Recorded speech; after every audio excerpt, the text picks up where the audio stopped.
बंधुगण आपण समस्त को आम चैनल सुमन मोटिवेशन को स्वागत। बंधुगण हिंदू धर्म और ज्योतिष शास्त्र में संक्रांति और अमावास्या एक स्वतंत्र महत्व रही।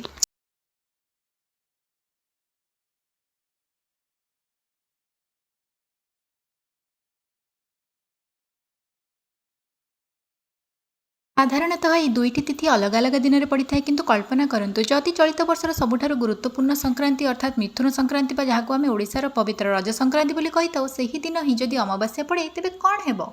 हाँ बंधुगण, चलित वर्ष एभली एक अद्भुत और महासंयोग सृष्टि होगाकु जाउछि। गोटे पटे सूर्य देवतांकर मिथुन राशि को प्रवेश और अन्यपटे पितृपुरुषों उद्दिष्ट अमावास्या तिथि एही दुईटी पड़िबो। एहा शुभ ना अशुभ, एही दिन कोन करबा उचित नै गर्भवती महिला माने निजर जत्न किपरि नेबे से सब विषय आज आम वीडियो विस्तृत भाव आलोचना करबा। वीडियोटी प्रत्येक परिवार पर अत्यंत गुरुत्वपूर्ण, तेणु एक शेष पर्यंत जमारू स्किप न करी देखंतु। चैनल को नुआ करी आसिथिले एबे सब्सक्राइब कर दियंतु। संक्रांति एवं अमावास्यार महत्व चलंतु प्रथमे बुझिबा एही दुईटी तिथिर महत्व कौन। मिथुन संक्रांति कौन? ज्योतिष शास्त्र अनुसार जेतेबेले सूर्य देवता वृष राशि बाहरी मिथुन राशि प्रवेश करती सही समय को मिथुन संक्रांति कहुए। ओडिया संस्कृति में यह रज संक्रांति कहुए। माता बसुमती पृथ्वी माता यही समय रजस्वला होती बोली विश्वास रही। यह सृष्टिर सर्चना और उर्वरतार प्रतीक। सूर्य होती सकारात्मक शक्ति, आत्मा और प्रगतिर कारक। अमावास्या तिथि कौन? अन्यपटे अमावास्या होउछि सेही राति जो दिन चंद्र संपूर्ण अदृश्य हो जाती। चंद्र को मनकारक कहुए। चंद्र नथिबा जोगु एही दिन पृथ्वी नकारात्मक एवं तामसिक शक्ति प्रबल थाए। तेणु गोटे पटे सूर्यंकर नुआ शक्तिर संचार और अन्यपटे चंद्रंकर शक्तिहीन अवस्था यही दुईटर मिलन एक ज्योतिषीय हलचल सृष्टि करिଥାଏ। एक दिन संक्रांति अमावास्या कौन हुए, शुभ ना अशुभ? वर्तमान आपण मन प्रश्न आसुवा दुईटी जाक एक दिन में पड़े कौन प्रभाव पड़ो। शास्त्र अनुसार यह एक मिश्रित समय व किसी क्षेत्र में कठिन समय कहुए। विशेष ज्योतिषीय प्रभाव नंबर 1 मानसिक चाप वृद्धि। जेहेतु संक्रांति सूर्यंकर ऊर्जा बदल और अमावास्या चंद्र दुर्बल था, तेणु साधारण लोकों मन में द्वंद्व, राग और मानसिक अस्थिरता देखा दे पारे। नंबर 2 पाणीपागर परिवर्तन। यही महासंयोग जो प्राकृतिक विपर्यय हठात प्रबल वर्षा किंबा बात्या भली परिस्थिति सृष्टि होबार संभावना थाए। नंबर 3 आध्यात्मिक शक्तिर जागरण। यही दिन कर पूजा, जप और दानर फल 100 गुण अधिक मिलता है। कौन अशुभ होता है? बंधुगण, यही दिन कौन नुआ व्यवसाय आरंभ करने, नुआ गाड़ी किणवा, गृह प्रवेश करने कि बह कथबार्ता करने भली शुभ कार्य करने अशुभ मना जाए। यही दिन वातावरण में नकारात्मक ऊर्जा अधिक थाए, तेणु कौन शुभ काम सफल होबार बाधा उपजे। नंबर 4 गर्भवती महिला यह कहीं सेंसिटिव। आसतु आलोचना करबा आम वीडियोर सबुठ गुरुत्वपूर्ण भाग गर्भवती महिला यार प्रभाव कौन पड़ो। आपण मैंने जानिथिबे जे गर्भवती महिला शरीर में हार्मोनाल परिवर्तन जो से मानसिक शारीरिक भाव बहुत सेंसिटिव थांती।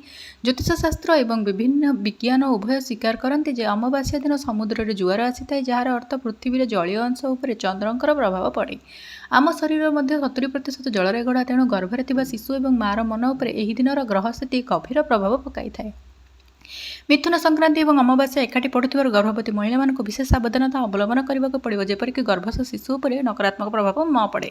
गर्भवती महिला माने किपरि निजर ध्यान रखिबे आसंतु देखिबा। जदि आपण गर्भवती अछंती कि आपणक घरे के गर्भवती अछंती, तेबे एही नियम गुडी को भल भाबे शुणंतु और पालन करंतु। घर बाहर को जातु नहीं, विशेषकर संध्या परे। अमावास्या और संक्रांतिर सन्निक्षण में बाहर नकारात्मक शक्ति बा राहु केतु और तामसिक ऊर्जार प्रभाव अधिक थाए। तेणु एही दिन गर्भवती महिला माने घर भितर रहबा सुरक्षित, विशेषकर सुनसान जगह किंबा गछमूल को जातु नहीं। नंबर 2 हूँ धारुआ किंबा मुनिया जिनसर व्यवहार वर्जन। आम ओडिया घरर परंपरा अनुसार संक्रांति गहन अमावास्या समय गर्भवती महिला माने छुरी, कैंची, छुंची किंबा पनिकी व्यवहार करने अनुचित। विश्वास रही है शिशुर अंग प्रत्यंग उपर खराब प्रभाव पड़े थाए। खाद्यपेय सावधानता। यही दिन संपूर्ण सात्विक आहार ग्रहण करंतु। आमिष, पियाज, रसुण आदि तामसिक खाद्य खातु नहीं। खाद्य तुलसी पत्र पकाई रखंतु, जहाद्वारा अमावास्यार नकारात्मक किरण खाद्य को दूषित नहीं। नंबर 4 मानसिक शांति और मंत्र जप। यही दिन क्या सह झगड़ा करंतु नहीं किंबा मन में क्रोध आणंतु नहीं।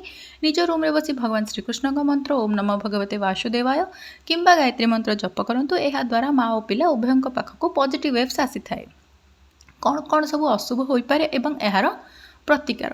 बंधुगण, जदि अजाणत यही दिन किसी भूल हो जाए तेबे कौन अशुभ होता है? शास्त्र अनुसार यही दिन घरे कली झगड़ा हेले पितृदोष बढ़ी थाए एवं मानसिक अशांति देखा दिए। गर्भवती महिला नियम न मानिले शिशुर स्वास्थ्य दुर्बल हो पारे। तेबे डरिबार कौनसी आवश्यकता नहीं। भगवान शरणापन्न हेले सबु दोष खंडन होता है। एथिपाई आपण किछि सहज प्रतिकार करिपारिबे। कौन करिवे एवं कौन करिवे नाही? सकाळे स्नान सारी पितृपुरुषों उद्देश्य जल तर्पण करंतु। एही दिन चुट्टी किंबा नख काटंतु नहीं। गरीब और ब्राह्मण को अन्न, वस्त्र किंबा गुड़ और तेल दान करंतु। ଘରକୁ ଆସିଥିବା କୌଣସି ଭିକାରୀଙ୍କୁ ଖାଲି ହାତରେ ଫେରାନ୍ତୁ ନାହିଁ।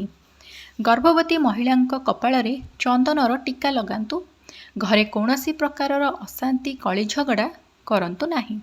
ଏହି ସରଳ ଉପାୟ କରିବା ଦ୍ୱାରା ସଂକ୍ରାନ୍ତି ଏବଂ ଅମାବାସ୍ୟାର ସମସ୍ତ ଅଶୁଭ ପ୍ରଭାବ ନଷ୍ଟ ହୋଇଯାଇଥାଏ ଏବଂ ପରିବାରରେ ସୁଖ ଓ ସମୃଦ୍ଧି ଆସିଥାଏ। ତେବେ ଦର୍ଶକ ବନ୍ଧୁ, ଆଜିର ଏହି ବିଶେଷ ଭିଡ଼ିଓରୁ ଆମେ ଜାଣିଲେ ଯେ ମିଥୁନ ସଂକ୍ରାନ୍ତି ଏବଂ ଅମାବାସ୍ୟାର ଏହି ମହାସଂଯୋଗ କେତେ ଗୁରୁତ୍ୱପୂର୍ଣ୍ଣ। ଏହା ଆମକୁ ସାବଧାନ ରହିବାକୁ ସୂଚାଇ ଦେଉଛି, ଭୟଭୀତ ହେବାକୁ ନୁହେଁ। ବିଶେଷ କରି ଆମ ଘରର ଗର୍ଭବତୀ ମହିଳାମାନଙ୍କର ସୁରକ୍ଷା ସ୍ୱାସ୍ଥ୍ୟ ଆମ ପାଇଁ ସବୁଠୁ ବଡ଼ ପ୍ରାଥମିକତା।